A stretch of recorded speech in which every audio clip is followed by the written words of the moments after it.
I believe that I wanted to go into political science because of a very early childhood memory, probably from my parents' divorce, actually.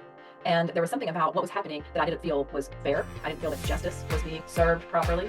So during the course of this time, in fall of 2023, I became very mysteriously ill because there was something very wrong. My body was breaking down and nobody could find anything. Most of my life choices have been trauma responses.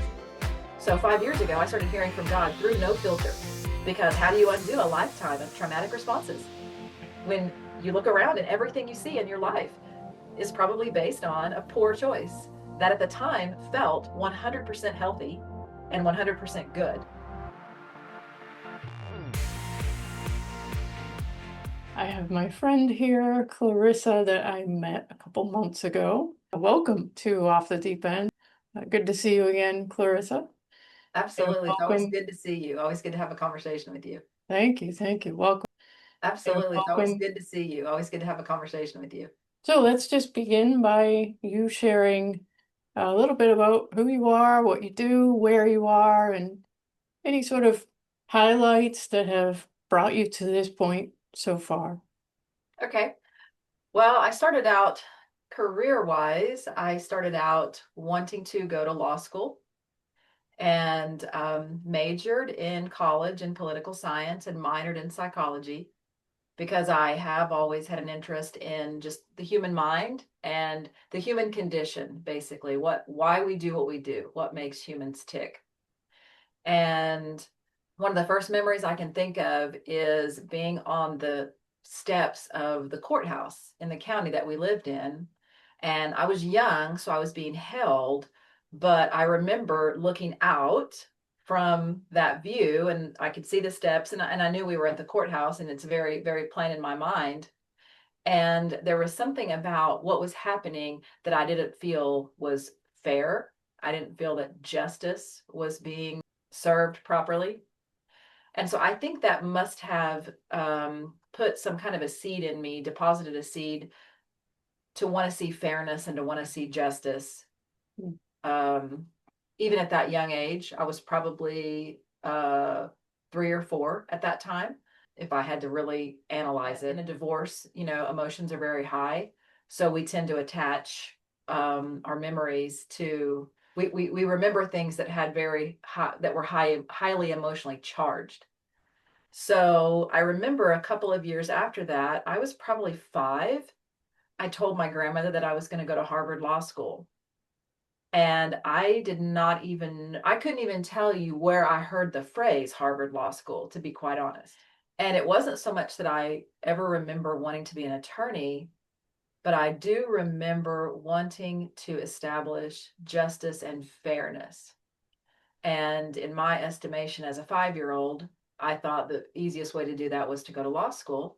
And if I go to law school, I'm going to go to the top law school that I understood at that time. And again, I have no remembrance of why I would have chosen Harvard, have no idea. Maybe I heard it on the news, television, who knows? And my grandmother, I do remember my grandmother telling me, she said, "You don't even know what you're saying." And to some degree, she was very right. I didn't know what I was saying, but I remember the feeling. And I believe those words that I said. And so I grew up and went to elementary school and junior high and high school. And that was my goal I was going to go to college and go to law school. And that was I never lost that path, that direction. And so I did enroll in college and started out political science. And like I said, I minored in psychology. And so I felt like I was studying the two things that I really was passionate about. And I would have majored in psychology, but I didn't really want to. I couldn't see myself as a psychiatrist or I couldn't see myself in that role, even though I was always very interested in, like I said, the human condition. So I, right before I was actually studying for the LSAT and had gotten my practice test to take it's the exam to get into law school. So I was studying for that. It was the last year of my undergraduate studies. and went through a series of just personal crises. Um, during that, I had a grandmother die, and had some other personal things going on. And during that time, I became pregnant with my first son. And when I gave birth to him, it's almost like all of the drive was taken out of me, because I realized that what I really felt was I was put on earth to be a mother. And I just fell in love with this child. And it was unlike anything I'd ever felt, which was really a shock to me, because I had been very dedicated to my career path. It was very, I worked full time, went to school full time. I was very dedicated, very driven, and I started work as a paralegal. So I was already in the legal field, and I was making inroads and I was making connections for life after law school. And when I became a mother, I lost almost all of that drive. So I decided to just put career on hold, and I was just going to raise my son. And so I did that, and I stayed a paralegal, and I was a paralegal for 23 years. Um, so fast forward to about 2 years ago, throughout that time, I actually remarried and became a homeschool mom. So when I say that my career drive was taken out, it really was. I remained a paralegal for a number of years, probably until my son he was in third grade. Third grade is when I started homeschooling. And homeschooling life for me was the complete opposite of everything I had been doing up to that point. I had never not worked, and now I was afforded the opportunity to be a stay-at-home mom.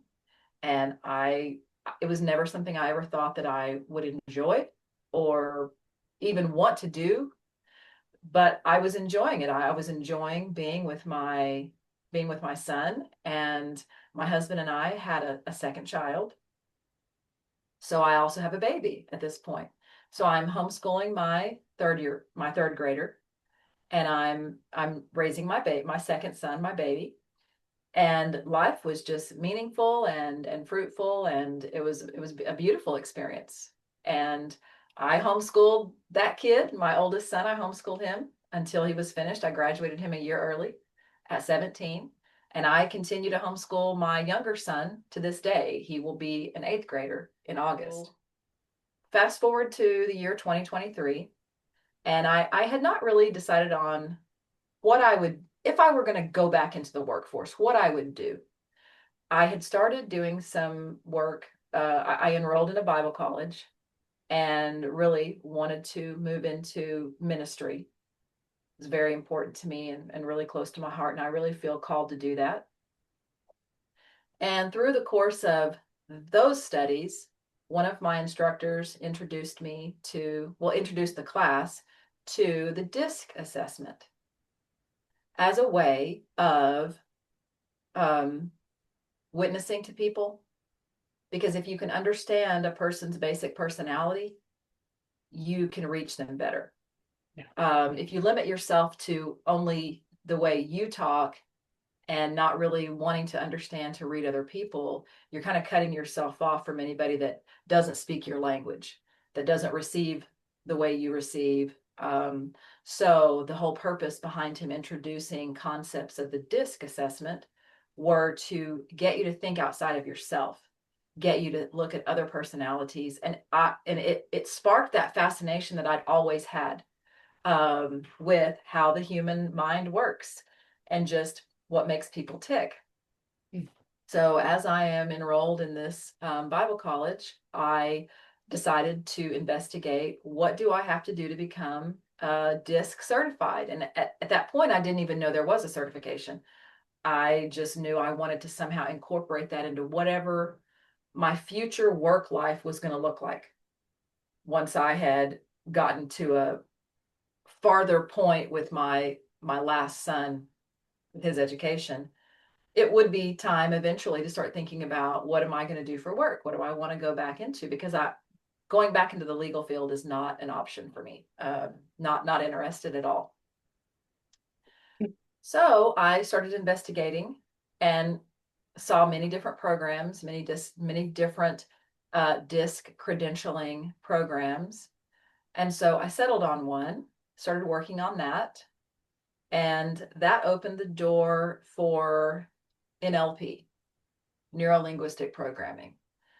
In the DISC program, other modalities are brought up, other paraprofessional streams are mentioned. So I was interested, well, what in the world is neuro linguistic programming? And so I studied that a little bit and thought, this is so already in line with my personal faith beliefs, what I believe about authority over our bodies and authority over our minds. And I coupled that with what I already knew about the neuroplasticity of our brains. And if we can learn a bad habit, we can unlearn a bad habit just as quickly and just as easily. So I enrolled in an NLP program. Well, during the course of the NLP program, that instructor mentioned cognitive behavioral therapy. So I said, well, what in the world is that? So I started looking into that and looked into a bunch of different programs. And again, cognitive behavioral therapy is another one of those things that's it doesn't look at the person as a broken entity. It looks at a person as fully whole, just needing to better understand themselves, reframe thoughts from a positive perspective, not attach negative thoughts and emotions to events that have happened to us, which again, to me, was very biblical. It's very kingdom oriented, based on, again, the authority that we have over our bodies and our minds. So I enrolled in another program. And at this point, I didn't really know it, but I was building a body of study and a body of credentials that I didn't really know what I was going to do with. I just knew how interested I was in ministry, how interested I was in bringing people into freedom in their minds. So during the course of this time, in fall of 2023, I became very mysteriously ill and bedridden, actually. And no doctor, I saw many different specialists and really had every system investigated and poked and tested, and which is a big stretch for me because I am definitely not one to participate in the Western medical system. Have no desire to do that, but I had so many things failing me all at the same time that I just was kind of throwing a bunch of spaghetti on the wall to see what sticks. At that time, I was doing naturopathy, homeopathy, allopathy, you name it, because there was something very wrong and my body was breaking down and nobody could find anything. The naturopaths had one belief, homeopath had another belief, allopathy really had no answers for me at all. So I began working with a homeopath doctor, actually out of London, because we had the same language for what was happening to me, given my age range and the fact that I had very high cortisol and I was deplete in some hormones. Now, mind you, when this happened in the fall of 2023, I had already been living without hormones for 6 years at that time. So the lack of hormones alone wasn't enough to explain the failure of so many systems in my body. So she started looking at, really from the moment I was conceived through the present, and trauma-related incidents that happened to me. From the moment you're conceived, you have expectations that are put on you. Your parents are talking about, what their life is going to be like when you come into the world, whether they're stressed about it or whether they're joyful about it. Well, you're hearing all of this. And so you're basically being marinated in all of the chemicals and neurotransmitters that your mother is through whatever thoughts she's having, good or bad, through producing those chemicals and those neurotransmitters, you are basically getting bathed in all of that, which is priming your nervous system for something.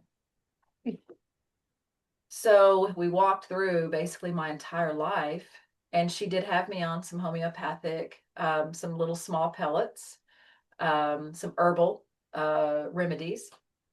But it was not until I began working with her in 2024 that I began to see any relief and any improvement whatsoever. The allopathic doctor that I was working with, that was supposed to be a specialist, had me on 24 different supplements, 5 of which were supposed to boost my serotonin in some way. And there came a day in January of 2024 where I just said, you know what, I'm not taking another pill. And I stopped every one of them.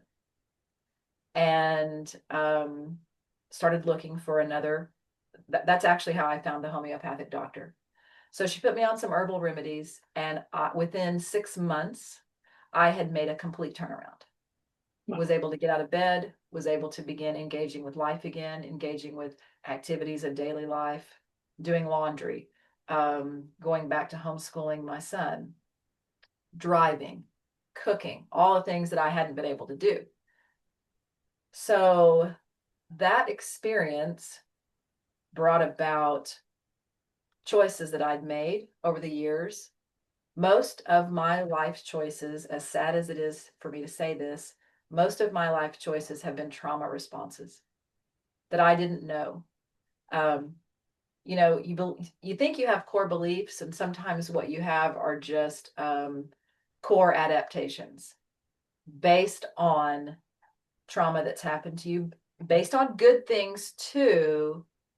But so I believed I was making choices based on core beliefs.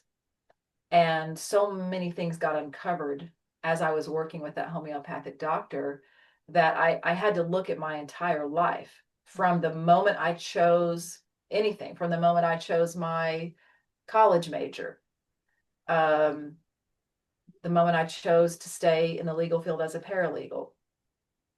So many choices that gave my life huge direction.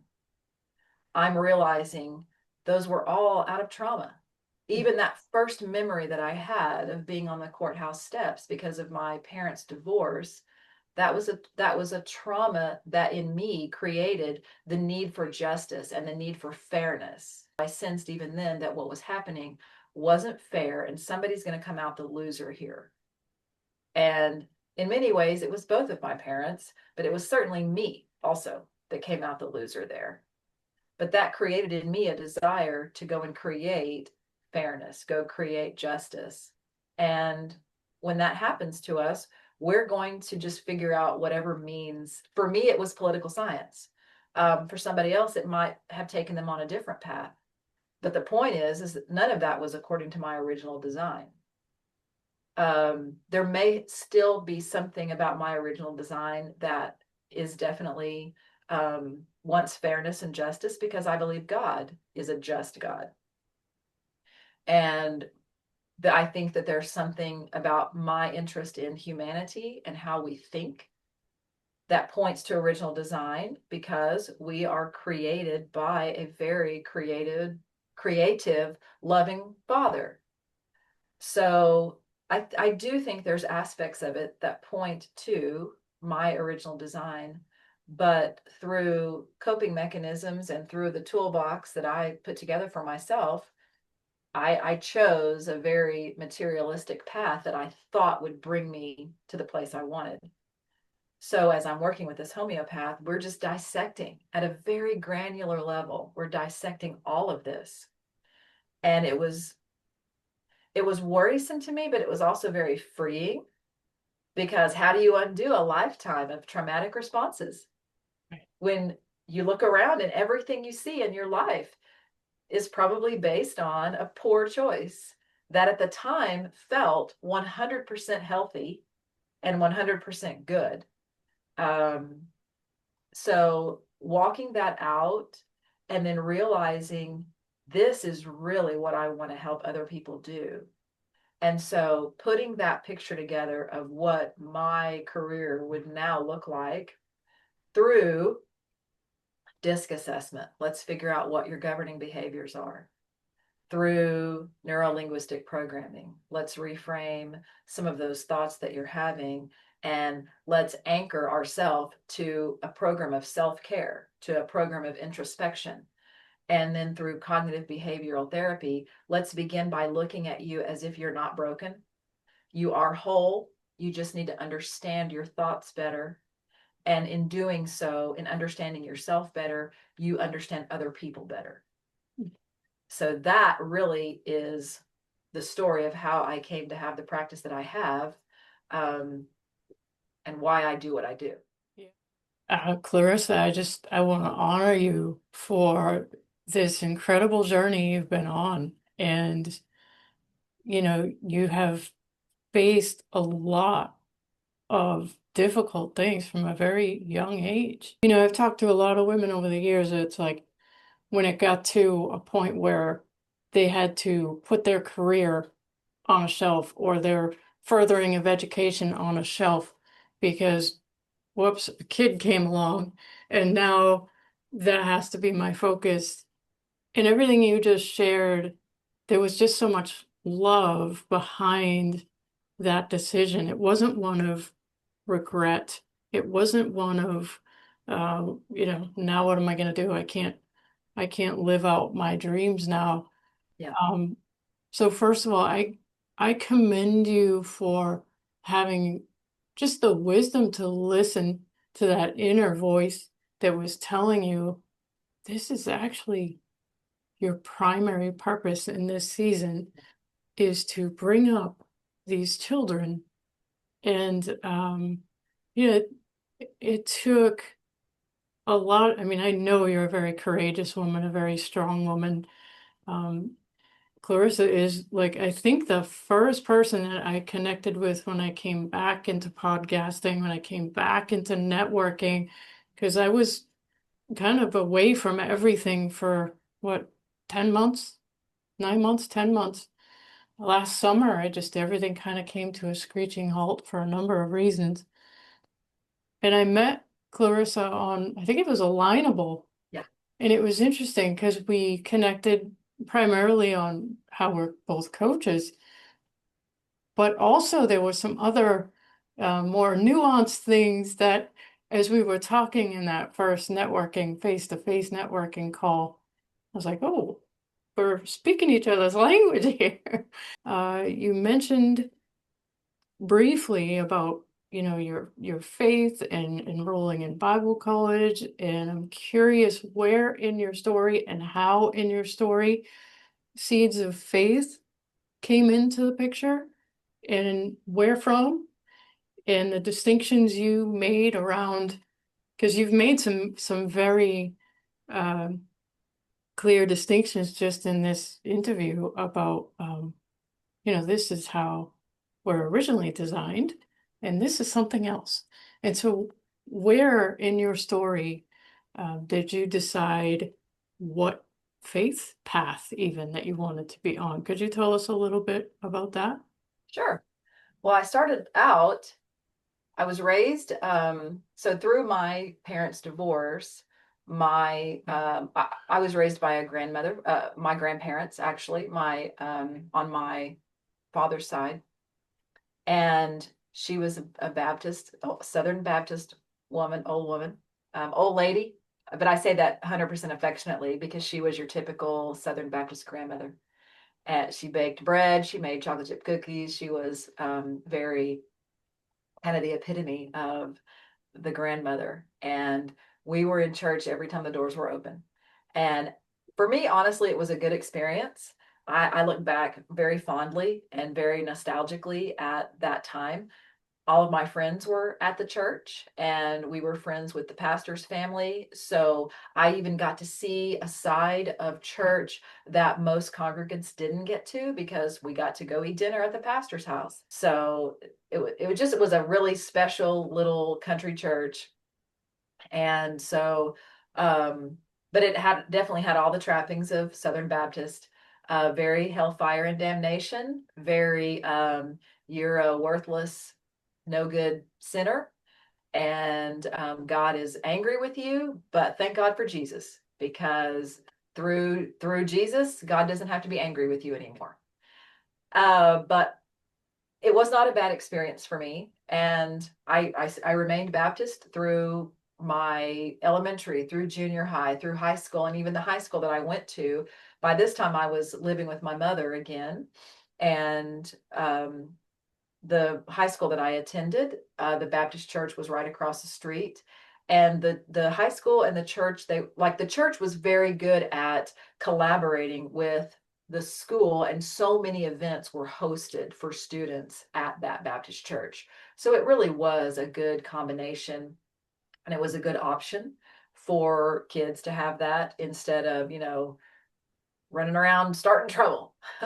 So I stayed Baptist until I was, I guess, in my 40s, I believe.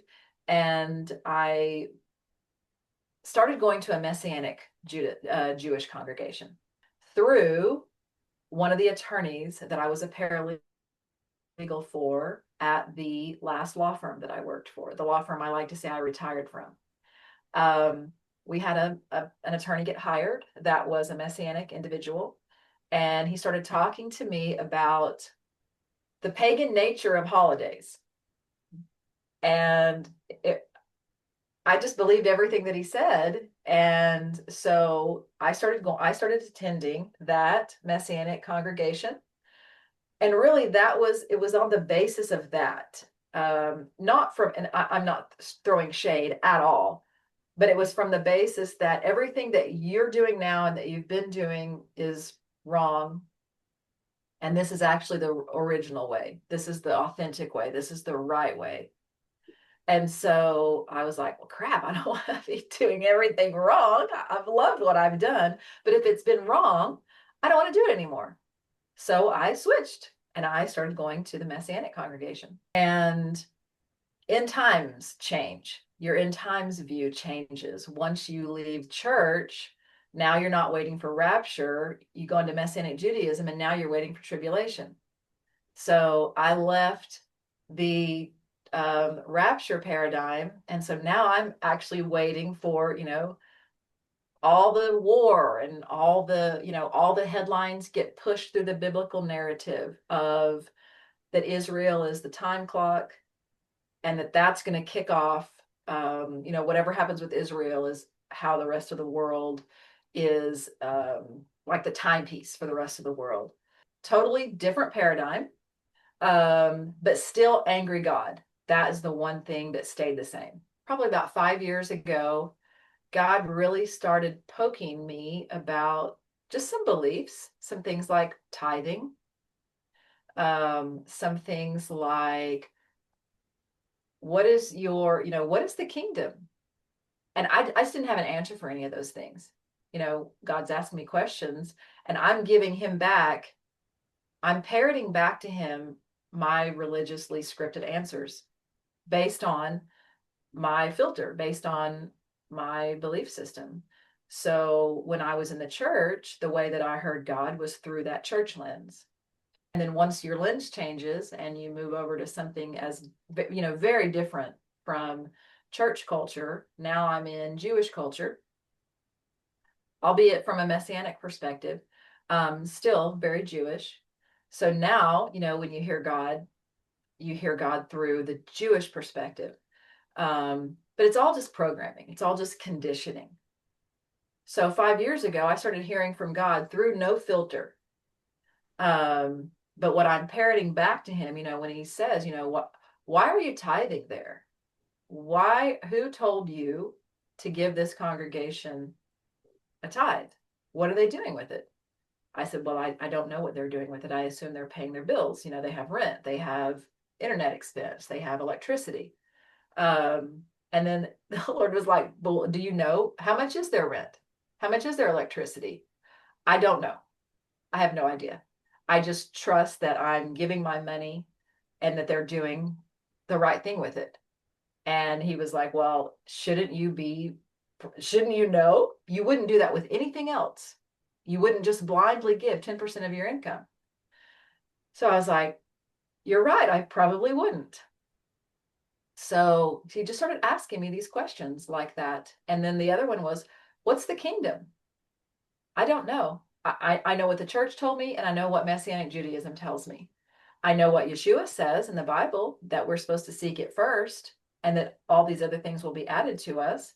That doesn't tell me what it is. So I didn't have an answer. And some of it had to do with parenting. He really taught me a new paradigm for parenting. Why don't you parent your boys the way I parent you?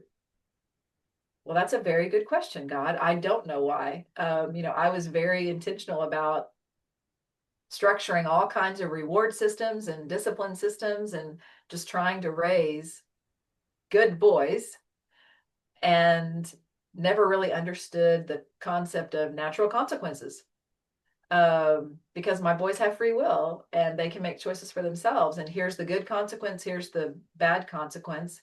Or maybe I should even say, here's the foolish consequence, here's the wise consequence, because I don't even like the terminology good and bad anymore.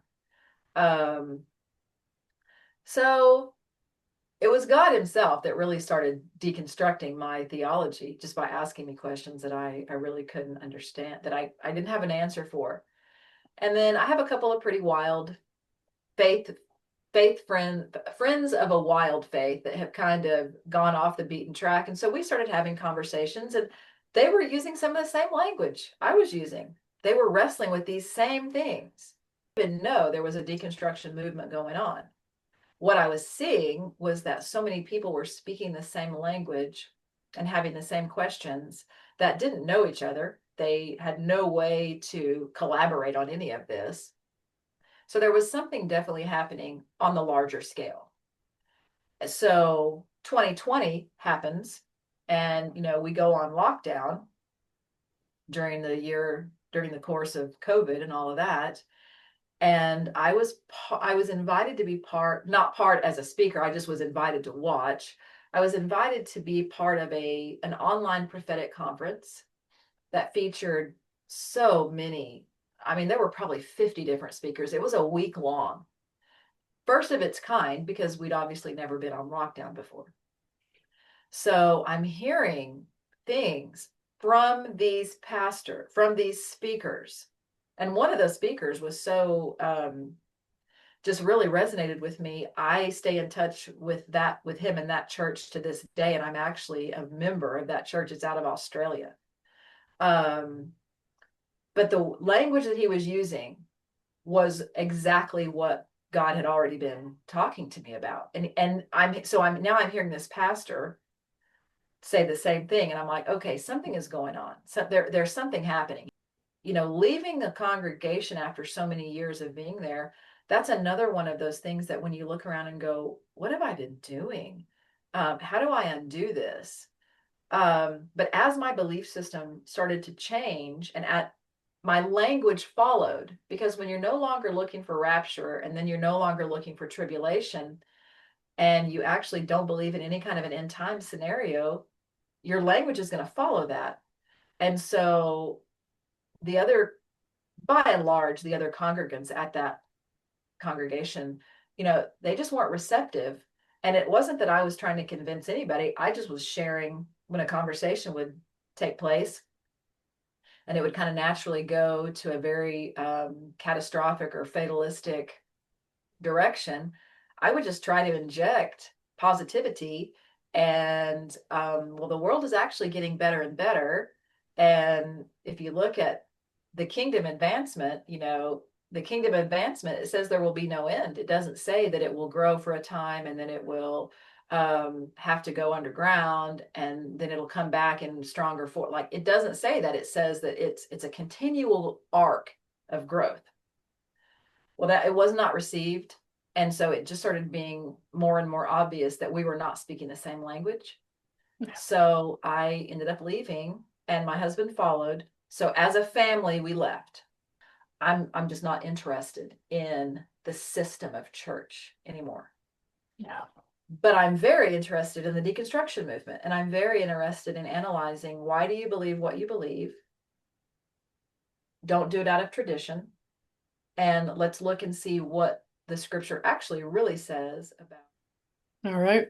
Thank you for sharing that. I didn't know the whole breadth of that story. I know you alluded to it a few times, but it's great to get a more complete picture. And if you're watching this, listening to it, I think the biggest takeaway here is um, to just be willing to ask questions.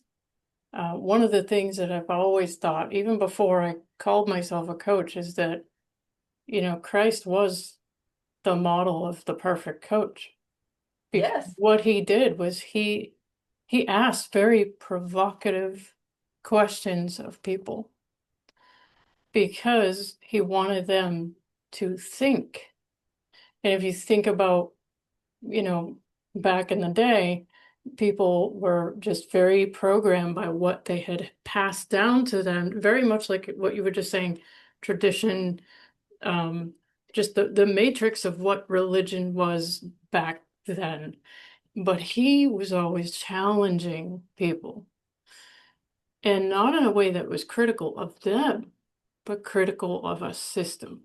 yes, And I think, this is just sort of a total sidebar here, but I think that was really what made him more controversial to the point where they yes, couldn't stand that about him because he was the threat to not only the political power structure, yes, but the religious one. yes. And that one was bad enough, but both, no, they couldn't have that. Yeah. And so, in a And way, people are powerful to choose. That's the yeah, thing, is that you have the free, I've said it before, you can choose any paradigm out of the Bible to live in that you want to live in, and you can expect to be blessed. I was incredibly blessed in the church. If you would have looked at my life, you'd have been like, yep, that's the right way to go. I was incredibly blessed in Messianic Judaism. And again, if you would have just looked at the fruit, oh, she's doing all the right things. No, it's just because God is good and he meets us where we are, and he just wants to spend time with us, and he'll do it under any auspice that we create. mm, So you can pick any paradigm and expect to live a full, blessed life. And that's the beauty of it.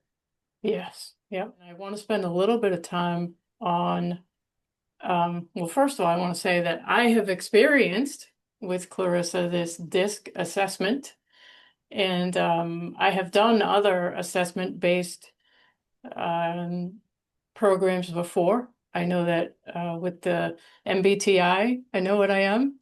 I don't know that I've done the Enneagram. I don't think I have. That'll be the next one, probably. Just because I'm curious, like you, I just want to check things out.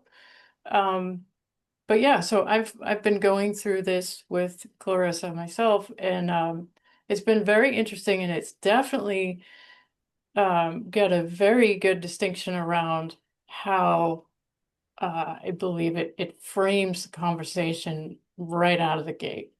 Like a lot of these personality assessment type things, you kind of feel like you're pigeonholed, your personality is what it is, and you just kind of have to manage it and live with it.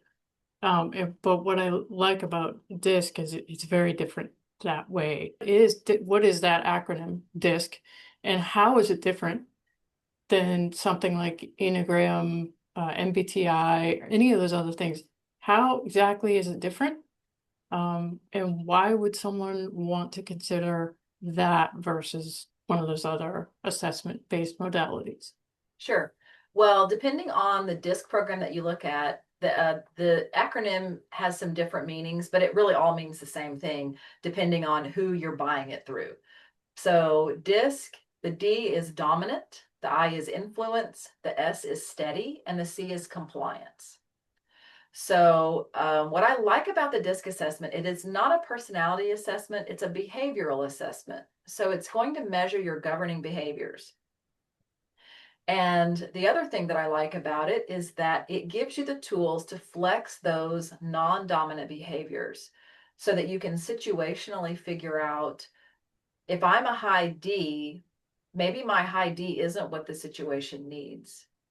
I'm going to have to learn to flex my S, which steadiness is related to friendships and family values, among other things. Those are two of the bigger aspects of the S. Um, So if you're more project driven than relational driven, that's going to look different on the job. That's going to look different in relationships. But it gives you actual resources to teach you how to flex the non-dominant behaviors, because it's kind of like that saying, if your only tool is a hammer, everything looks like a nail. Well, there's other tools and everything isn't a nail. So we want to learn how to be situationally diverse, because situations and people call for different things. So that's one aspect that I like about it. I actually developed a new modality that I'm investigating now how to license it and how to sell it actually as a modality like CBT, like DISC, like NLP, where I incorporated the DISC assessment with cognitive behavioral therapy. Because here's the thing, your personality does dictate behaviors, but your behaviors also help feed personality. So if you have a certain set of beliefs about yourself, you're going to believe you have to act out and behave in a certain way, and you will actually look for situations to exercise that behavior in, good or bad. So once you start having better thoughts about yourself and not believing a toxic narrative, your behavior will follow that. And you will stop looking for situations to act out this behavior, and you will now start seeking different situations. And that's actually trackable versus many things within a psychological realm that aren't metric, that there's not really a quantifiable way to measure those. If we test you at the beginning of when you come in for cognitive behavioral therapy, and then let's say you go through 12 weeks of CBT, let's test you again. Let's see how your answers have changed. Let's see how much those numbers have moved. And then maybe do it again after 6 months. So it's repeated testing, repeated assessing to see where the behavior has followed the thought process, because the thought process is really driving the bus. And so once the thoughts change and the narrative changes and the story you believe about yourself changes, your behavior follows. That's brilliant. And I hear the makings of an entirely different licensed modality and something that you can really put together for I maybe hope so. potentially certifying other practitioners. Who I knows? hope so. We both believe that anything's possible, right? Yeah. So, so it's yeah, it's a very powerful thing, and just as kind of a humorous side note here, none of my friends listening to this are going to be a bit surprised, but the the lowest thing that I score in my behavior is compliance. So that is like the lowest. And I jokingly said, I think to you, Clarissa, that my friends don't call me a rebel for no reason. Right. Um, but in all seriousness, if you've never done any sort of an assessment that gives you just a hopeful, a positive, but more complete picture of how to leverage your strengths, um, and flex the areas where maybe you're not as strong, that is a very powerful thing. And we're also both NLP practitioners, and we could both speak to the power of reframing the way that you think, and also the emotion that is attached to that. Like a few times in your story, you mentioned that you remember how you felt. And in the quantum realm, especially, the Yes. feeling is what the anchor is. And so when you go through a trauma, or even a good experience, it is the emotion that anchors you to it. And so That's right. when you're working with a practitioner who can work with you around those behaviors, your personality, all the things that make you who you are, your stories are being written before you're even out of your mother's womb. Yeah. And it was very amazing to me when I was doing that study, to prepare for that course. The power of that. I mean, if you think about that, does anybody know for sure what your mother, when she was carrying you, all the emotions she Yes, was feeling, good, bad, in between, the experiences, excuse me, that she was having that were traumatic, that maybe, and this is even more intense, is that how many things did she go through quietly? Nobody knew. And she was just suppressing all those emotions. And you're still in there. that's right. That's not like that's not without consequence. Your nervous system was being affected by that before you were even out of the womb.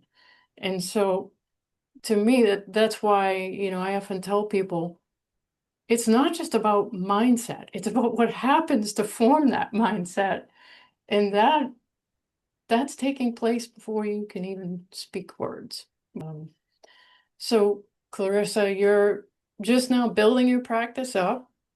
And for anybody that does want to reach out to you, talk with you more about this, I'm going to put your links and everything in the description. But what is something that you think they might need or want to know before they reach out to you? That anything is possible. Change is 100% possible. And if a person is willing to do that inner work and really we're going to ask the right questions.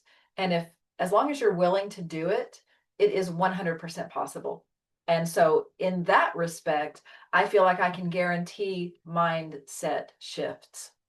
The only way that it can't be guaranteed is if you're just not willing to really go within and look at yourself and look at, circumstantially what you've been through.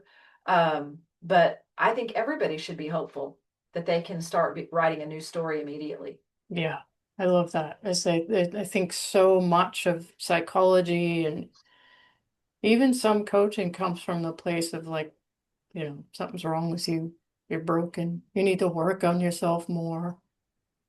No, it's a lot of times it is just there's a recalibration that needs to happen. And it's Yeah, something on the subconscious level that with the right practitioner who's empathetic and supportive and also knows how to challenge you in the right ways, your life can absolutely change.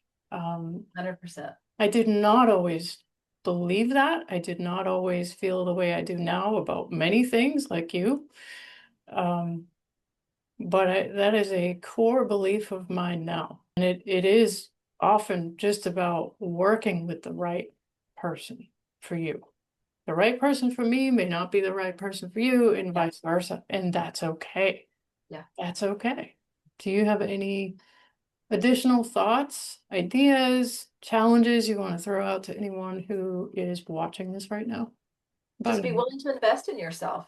Yeah. If there's something that has been talked about in this podcast, in this episode, whether it's something that I said or something that Rachel said that is really causing a stirring within you, I would say follow that and reach out to either of us. I 100% support what Rachel's doing, and I believe in her work as much as I believe in what I'm doing and my own work. And she's exactly right.